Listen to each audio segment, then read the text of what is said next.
Most people don't lose money because they don't earn enough. They lose it because they don't know how to keep it. If you keep making money the same way, you're going to lose it the same way. Let me prove it to you. In 2003, one of the most feared and successful athletes on the planet, Mike Tyson, filed for bankruptcy. Not broke, bankrupt. Over $30 million in debt. This is a man who made more than $300 million in his career. So how does someone earn hundreds of millions and still end up with nothing? Pause for a second, because this isn't about Mike Tyson. This is about you.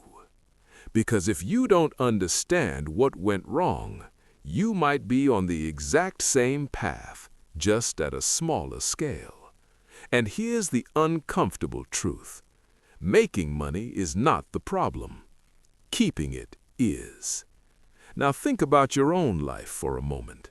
Money comes in, and then what? It disappears. Bills, subscriptions, food, random purchases, things you don't even remember buying, and suddenly you're back at zero, or worse, negative. So let me ask you something that most people avoid. What is money to you? Not the textbook answer, not a medium of exchange. What does it actually represent in your life? Because here's where everything changes. Money is not just paper. It's not numbers on a screen. Money is value. That's it. Nothing more, nothing less. Every time you spend money, you're saying, this is worth that. You trade your time, your energy, your skills for money. And then you trade that money for something else. So let me ask you again, are you making good trades? Or are you losing value every single day without realizing it? And here's where it gets dangerous. Because most people give money a moral meaning.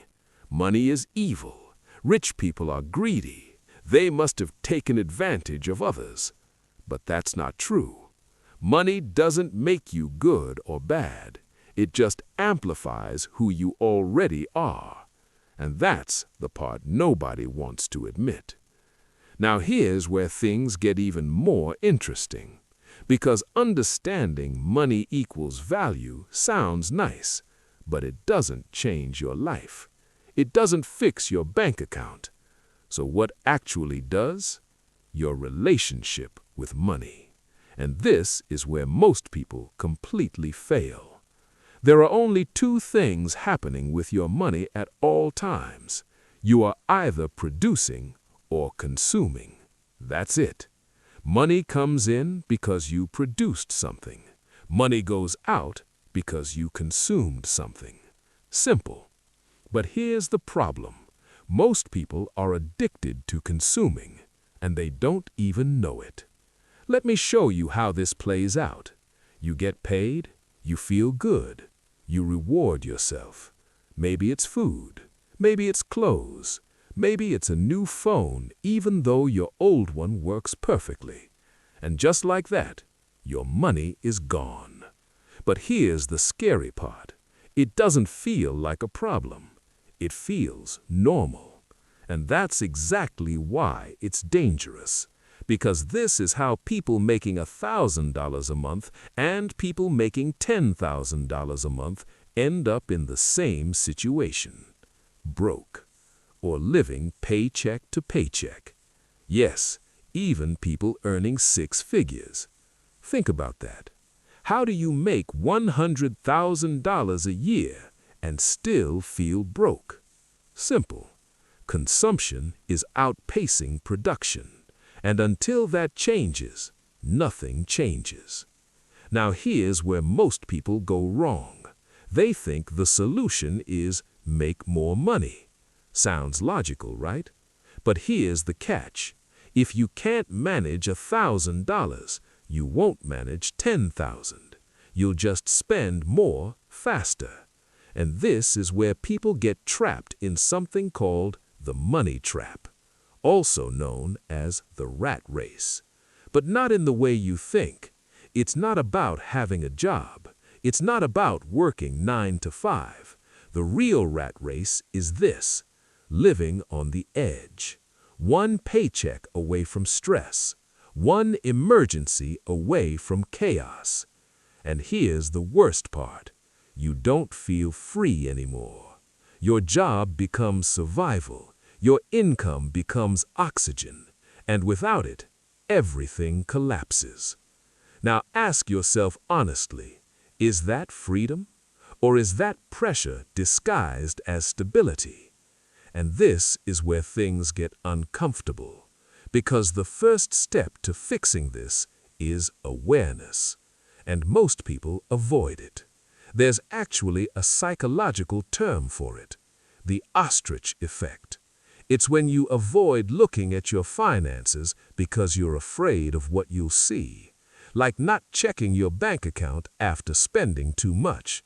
You already know it's bad. You just don't want to confirm it. But here's the truth. What you don't track controls you.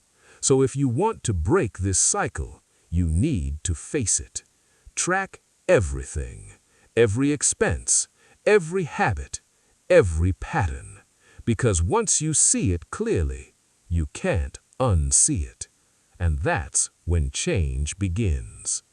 Now here's where it gets even deeper, because even when people know what to do, they still don't do it. Why? Because of how your brain is wired.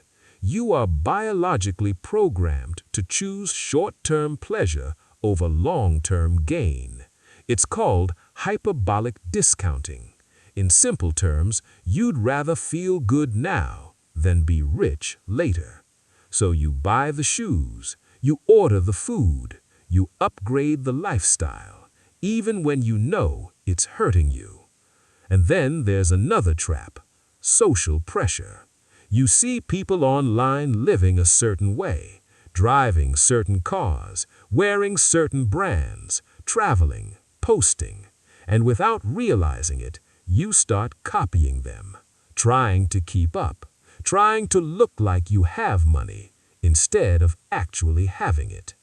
And this is where everything flips, because the real question is, do you want to look rich or be rich? Because those are two completely different games, and most people are playing the wrong one. Now here's the shift that changes everything. Living below your means. Not as a punishment, not as deprivation, but as a strategy. Because when you spend less than you earn, you create space. Space to save, space to invest, space to breathe. And that space is power. But wait, there's another layer. Because controlling your spending is only half the equation. The other half is production, making money. And this is where things get interesting. Because yes, cutting expenses is important, but there's a limit. You can only cut so much, but your income? That has no ceiling. And this is where most people underestimate themselves. You are not limited to one source of income. You are not limited to one skill. You are not limited to one path. The question is, how much value can you produce? Because remember, money follows value. So if you increase the value you bring to the market, you increase your income. Simple, but not easy. And here's where most people stop. They stay comfortable. They rely on one income, one job, one stream, and hope it's enough. But the people who win, they think differently. They look for ways to scale their value through business, through content, through skills, through the internet. Because today, you don't need permission to produce. You just need to start. And yes, it might fail. Yes, it might take time. But here's the reality. The market decides your value, not your opinion, not your intentions, not your effort alone. So the only way to know is to put something out there. Now, let's bring this all together. If you want to master money, you need two things. Control your consumption, increase your production. That's it. That's the framework. Simple, but powerful. Because if you only produce and don't control consumption, you lose everything. And if you only control consumption but never increase production, you'll stay limited. But when you combine both, that's where real wealth begins. So the next time money enters your life, don't just spend it. Question it. Where's this going? What value am I getting? And more importantly, what value am I creating? Because at the end of the day, money is not the goal. Freedom is. And if you don't change your relationship with money, you won't just lose it. You'll spend your entire life chasing it.